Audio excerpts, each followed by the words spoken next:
Winter's over, and this chick is now 5 months old.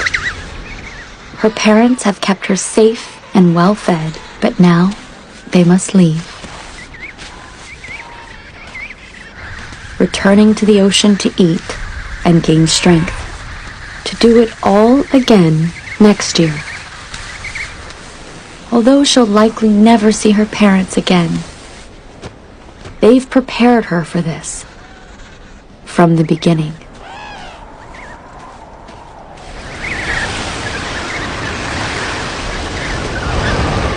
Adults survive storms by huddling together to keep warm, but most are gone, and the chicks are spread out, rapidly losing body heat into the air.